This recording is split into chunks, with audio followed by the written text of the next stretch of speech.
কি গো বইনেরা, শখের বেডার পকেট থেকে আজকে কিছু টাকা সরাইছি। এখন এইটা কি হালালি হইব নাকি হারামি হইব বুঝতামই পারতাছি না। এর জন্য আপনাদের কাছে ভিডিওটা শেয়ার করা। আরে ভিডিও না, থুকু কথাগুলা শেয়ার করা আর কি। তো অবশ্যই সারাটা হিস্টোরি শুননা তারপর আমার বললা যাবেন যে এইটা কি আমার হালাল হইছে নাকি হারাম হইছে। আচ্ছা, শখের বেডার পকেট থেকে যদি টাকা সরাই তাইলে কি ওইটা হালাল হইব নাকি হারাম হইব? আমার তো মনে হয় ওইটা হালাল হইব, কোনো হারাম হইতো না। কারণ আমি আমার শখের বেটার শার্টটা আগে ফইরা নিছি, তারপর 2 হাত দিয়া পকেট থেকে টাকাগুলা সরাইছি, বুঝছেন? অবশ্যই এটা করতাম না। কালকে শখের বেটারে রাত্রবেলা কইছি যে আমারে কিছু টাকা দিও, আমি না কিছু জিনিস কেনাকাটা করবো। এর জন্য শখের বেটা আমরা ঠাটফাট কইয়া দিছে যে তোমার কি আর কেনাকাটা যা দরকার লাগবো আমি কইরা দিব। এখন না কিছুদিন পর এটাও মাইনা নিছিলাম, যাক কিছুদিন পরই শখের বেটাই আমারে কিছু কেনাকাটা কইরা দিব। কিন্তু দুবেলাই শখের বেটারে কইতে কইতে দুপুর বেলা দিস আমার শখের বেটা এক গাঁটি কাপড় চোপড় কিনা নিয়ে আইছে। তখন দৌড়ায় শখের বেটার কাছে গিয়া কইলাম, কি গো শয়তান বেটা, তোমার কাছে নাকি বলে টাকা পয়সা নাই? তুমি তো আমারে বলছো যে তোমার এখন না কিছুদিন পর কিনা দিব, তাইলে তুমি এত মার্কেট আর এত শপিং কোনখান থেকে কইরা নিয়ে আইলা তোমার কাছে যদি টাকা না থাকে?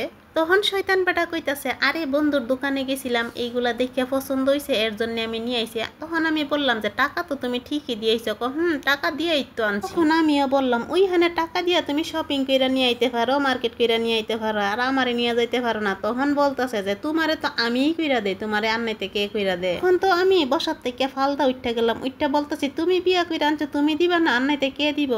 এখন আর কে দিব আমারে? থেকে কথা কাটাকাটি শুরু হইছে। শয়তান বেটা শার্ট প্যান্ট খুললা বিছানার উপরে থুইয়া দিছে, আর নতুন মার্কেট গুলো বিছানার উপরে থুইয়া দিছে। তখন আমি কি করলাম জানো? ওই যে শার্ট প্যান্ট গুলা খুললা থুইছে না, ওইগুলো আমি নিয়ে রাখতে গেছিলাম আলনার মধ্যে। তারপর ভাবলাম যে দেখি এইটার মধ্যে কোনো টাকা পয়সা আসেনি। মা হাত দিতে না দিতে দেখি এইখানে মানি ব্যাগ, সাথে সাথে মানি ব্যাগটাও খুললাম, খুললা দেখি এইখানে অনেকগুলা টাকা আছে। তো এখন মনে মনে ভাবতাছি, শয়তান বেটা এখন আর কোথায় যাইবা? এই যে তোমার ব্যাগ ফাইয়া গেছি, আর আমার করে শয়তান বেটার না একটা সমস্যা আছে, ওই যে ব্যাগের মধ্যে টাকা রাখলে না ওর কোনো হিসাব থাকে না। তারপর দাঁড়ায় দাঁড়ায় ভাবতেছি যে সামনাসামনি হাত দিয়া নিলে তো এটা চুরিয়া যাইব, থাক সামনাসামনি হাত দিয়া নিতাম না। ওনার শার্টটাই ফইরা নেই, সাথে সাথে ওনার শার্টটা 2 হাতের মধ্যে ঢুকাই দিলাম। ঢুকাই দিয়া এই যে এক হাতে মানি ব্যাগটা খুললাম, আর আরেক হাত দিয়া সেরা এই হাত থেকে গপাগপ 2টা নোট বাইকিরা রাইখা দিলাম। গপাগপ নোটটি বাইকিরা রাইখা দেওয়ার পর মনে করেন মনের মধ্যে একটা আনন্দ লাগতেছে, ইস কিভাবে টাকাগুলা নিলাম। ওনার হাত দিয়া ওনার শার্ট দিয়েই আমি টাকাগুলা নিছি। আবার মাঝে মধ্যে একটু ভয়ও লাগতেছে, আমি আবার কয়ালা আমার ব্যাগের মধ্যে এত টাকা ছিল, এই টাকাগুলা কই গেল?